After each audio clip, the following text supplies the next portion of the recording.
ලස්සන කඳුපන්තියක view එකක් පේන රේඩියෝ බීම් එකක ඉඳන් ආදරය ගැන හරි රහට කියලා දෙන රේඩියෝ ප්‍රෝග්‍රෑම් එකක් අහන්න ඔයත් කැමතිද? ඇත්තටම ආදරය කියලා කියන්නේ මොකක්ද? ආදරය කරන්නේ කොහොමද? ආදරේ පාට මොකක්ද? විරහව කියලා කියන්නේ මොකක්ද? මේ හැමදේම දැනගන්න නම් ඔයා The Light Purple Baby Roses අරගෙන කියවන්නම වෙනවා.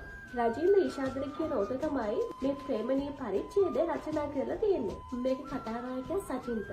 රේඩියෝ ප්‍රසන්ත කෙනෙක් වෙන හිනේ හැබෑ වෙනවත් එක්කම තමයි මේ කතාව පටන් ගන්නෙ. පළවෙනි දවසේම නන්නාදුන නම්බරකින් ප්‍රෝග්‍රෑම් එක අතරතුරම සචින්තට මැසේජ් එකක් එනවා. හැබැයි සචින්තට මෙයාව අඳුර ගන්න බැරි වෙනවා. හැබැයි මේක ඉගැස්ම කුතුහලයත් එක්ක සචින්ත දිගටම මෙයාත් එක්ක මැසේජ් කරනවා. එයාගෙන් රිප්ලයි එන්න පරක් වුණාම මෙයාට හරියට දුක හිතෙනවා. ඇත්තටම ඒක මාරම හැඟීමක්. ඒක මාරම ආදරයක්. මොකද කවදාවත් ජීවිතේටවත් දැකලා නැති ජීවිතේටවත් කටහඬක් අහලා නැති කොටින් මෙයා කෙල්ලෙක්ද කොල්ලෙක්ද කියලාවත් දන්නේ නැති කෙනෙක්ට කෙල්ලෙක් කියලා හිතාගෙන ආදරය කරන එක ඒක මාරම හැඟීමක්. ඇත්තටම මේ නන්නාදුන්න කෙනා කවුද?